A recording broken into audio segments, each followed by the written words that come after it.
सजीव जगत बहुत विविध है। इसमें वनस्पतियों और जीवों की एक विस्तृत विविधता है। असंख्य जानवरों में से एक ऐसा ही अजीब जानवर है इलेक्ट्रिक ईल। यह एक प्रकार की इलेक्ट्रिक मछली है जो 6.7 फीट तक लंबी और 20 किलोग्राम तक वजनी हो सकती है। यह मछली दक्षिण अमेरिका के अमेज़न और ओरिनोको नदी घाटियों में पाई जाती है।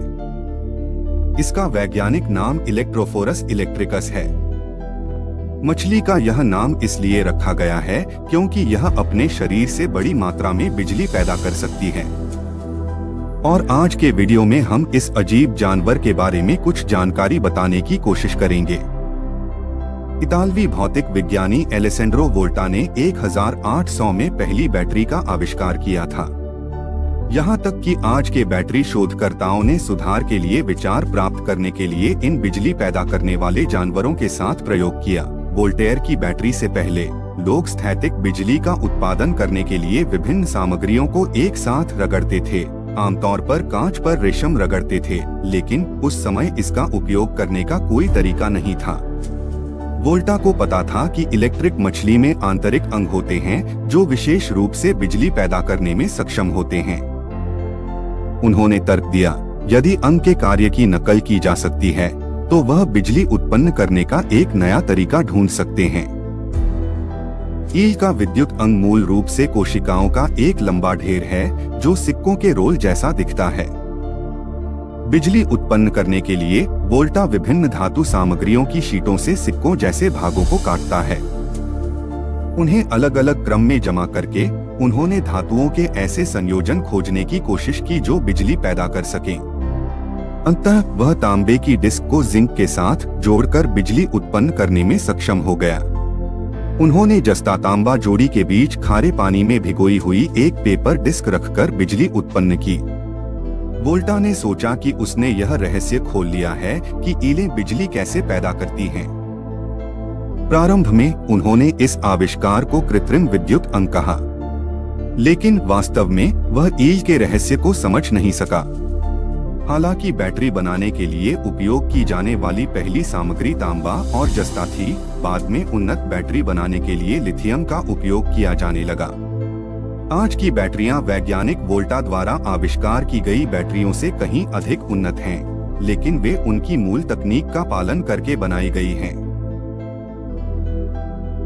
वैज्ञानिक अब जानते हैं कि इलेक्ट्रिक ईल की बिजली उत्पादन प्रक्रिया का वोल्टा द्वारा खोजी गई विद्युत रासायनिक प्रतिक्रियाओं से कोई लेना देना नहीं है, बल्कि ईल्स एक सिग्नलिंग तंत्र का उपयोग करती हैं, जिस तरह से हमारी तंत्रिका कोशिकाएं विद्युत सिग्नल उत्पन्न करती हैं।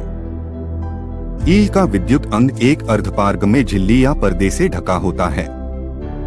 इस अंग की विशेष कोशिकाएं झिल्ली के एक तरफ से दूसरी तरफ अलग अलग आवेशित रासायनिक आयनों का आदान प्रदान करने में सक्षम हैं। इस प्रक्रिया में ईल के शरीर में बिजली पैदा होती है।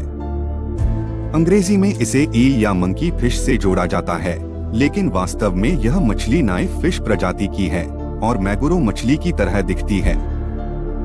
वैज्ञानिकों और प्रकृति प्रेमियों की इस मछली में बेहद रुचि है। वैज्ञानिक हमेशा असमंजस में रहे हैं कि इसे किस श्रेणी में रखा जाए, इसलिए इसका वर्गीकरण कई बार बदला गया है। अंततः इसे इलेक्ट्रोफोरस जीनस में रखा गया। इलेक्ट्रिक ईल रात्रिचर होती हैं। यह नदियों, झरनों, तालाबों की कीचड़ भरी तलहटी और जलमग्न जलीय क्षेत्रों में रहना पसंद करता है। हालांकि मछली का अधिक आर्थिक महत्व नहीं है, फिर भी कई वर्षों से इस पर व्यापक शोध किया गया है।